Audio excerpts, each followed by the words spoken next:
Usman da Hausa sunan shi kundila. Abin da ake nufi da kundila da Hausa shine wanda duk garin nan an kasa saye shi zai siya sai ba da bukata, shi ake kira kundila da Hausa. Kundila da kaji ta Kano ai sunan wani ba Kano ne attajiri, duk abin da ya gagari Kanawa siya sai a ce a je wurin shi, inda yana so sai siya, shine sai suka sa mai kundila.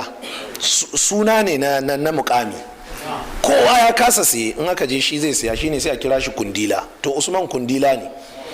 Ya ce ku je duk abin da ya faɗa ku ce na siya. Ce nawa? Ya ce kaza. Ce mai gida na ya siya. Ce yaushe zai kawo kuɗi? Sai ce ga su, dama an bashi kuɗi a jakunkuna, kawai sai aka kirga aka bashi.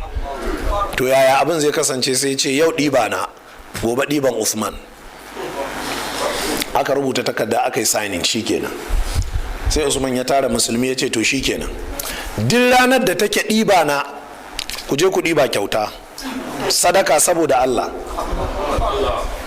kuma ku yi guziri, ku cika bokitai da jarkoki wanda zai ishe ku har gobe, don haka ba za ku sake bukata ba sai jibi rana ta. Haka su Usman tsoffin 'yan kasuwa ne, in ba dan Qur'ani da hadisi ba duk mugunta sun iya, amma Qur'ani da hadisi shekin regulating ɗinsu, saboda haka yanzu ba mugunta suka yi ba, ya yi daidai ne, shi ne ya yi mugunta. Na haka musulmi su cika jarkokinsu ranar ɗiban Usman kyauta, free of charge, balash. Ranar ɗiban ba Yahude ran da za a siya ya zo ya sa guga ya kada signboard ya yi ragi, ba wanda zai siya, yau da kowa ya wadatu. Bayan makonni sai ce qatalani Usman ya kashe ni, ku kira shi ya zo ya sai sauran rabin.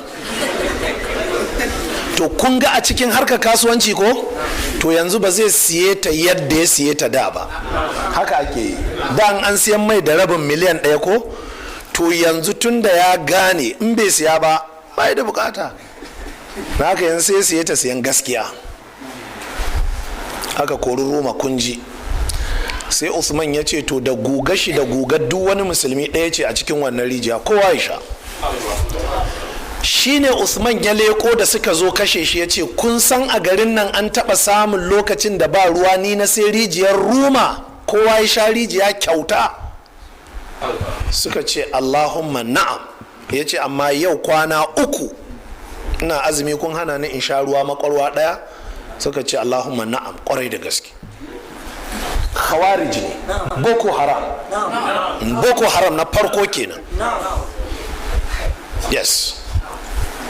That was the first historical background of the Boko Haram. Ka saurari wani write-up nawa in Allah ya so, wajen shafi 100 ne da turanci. Za mu zo kowa zai same shi, ka kwantar da hankalinka. Za mu yi shooting nashi on the site. Na riga na gama rubutun gaba ɗaya, kawai za mu yi editing ne, insha Allah. The historical background of Boko Haram in Islam. Za ka ji wannan kisar a ciki. Farko-farkon su kenan. Musulmi ne amma suka zo da makami za su kashe sahabi. Yana gaya musu ayyukan alheri, suna cewa gaskiya ne amma sai mun kashe ka, saboda mu mun hukunta kayi ridda. Ya sake cewa ina gama ku da Allah, kun san da za a je yakin Tabuka musulmi ba su da abin hawa, ba su da abinci?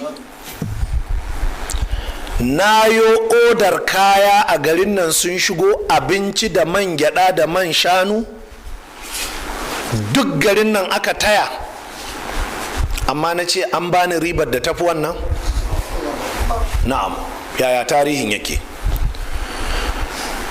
Za a je yakin Tabuka, musulmi suna cikin yunwa da talauci da rashin abin hawa, lokacin zafin rana ne. Sai ga kayan Usman sun shigo, yayo oda daga ƙasar waje, trailer ka kalli abin a zamanin nan, jiragen ruwa. To a wancan zamani laftu ne na raƙuma, shinkafa, hatsi, manja, man gyada, man shafa, komai akwai. 'Yan kasuwar Madina suka zo suka yi ta tayawa. Usman yana cewa an bani riba fiye da wadda ka bani. Sai aka je aka nemo kundilar Madina, wanda daga kan shi to sai dai Usman din haka kira shi ya zo ya ninka abin da waɗancan mutane suka siya don Usman ya siyar mai, sai Usman ya ce an bani riba fiye da wannan. Sai shi kundilan ya tambayi Usman, don Allah mai gida, ka san wannan kalmar ma a kasuwanci mukami ce? Mai gida, je ka yan goro ka tambaya. Mai gida a kasuwanci ita ma mukami ce. Ya ce mishi mai gida waye baka riba? Sai ya ce Allah. Dama alaramma ne sai ja aya, inna Allah ashtara minal mu'minina anfusahum wa amwalahum bi anna lahumul janna, bi anna lahumul janna. inna Allah ashtara minal mu'minina anfusahum wa amwalahum bi anna lahumul janna. Allah ya yi cinikin rayuka da dukiyar muminai akan zai ba su aljanna, sai ya ce kaji inda Allah ya siya biya, haka ba za ka iya bana abin da ya fi aljanna. Ya ce ya kware da gaske mai gida, ya ce tashi ka tafi. Waccan kalmar da na faɗi ka karanta wani littafi, The Caravan of Kola. The Caravan of Kola. Jikan kana da wani kaka wanda ya sana'a goro, kaje zai fasara maka me yake nufi da mai gida. Haka suke cewa Sayyidina Uthman, master. Na fata an gane.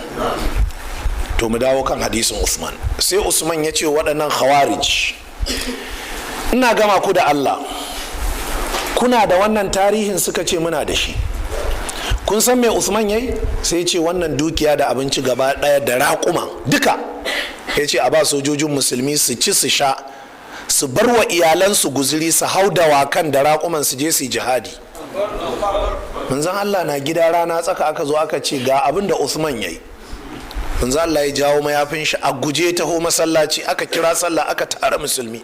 Manzon Allah ya ce ma darra Usmanu ma fa'ala ba'da al-yawm, ma darra Usmanu ma fa'ala ba'da al-yawm, ma darra Usmanu ma fa'ala ba'da al-yawm.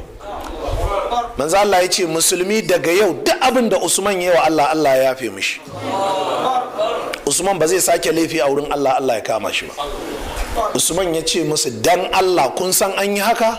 Suka ce Allahumma na'am, mun sani.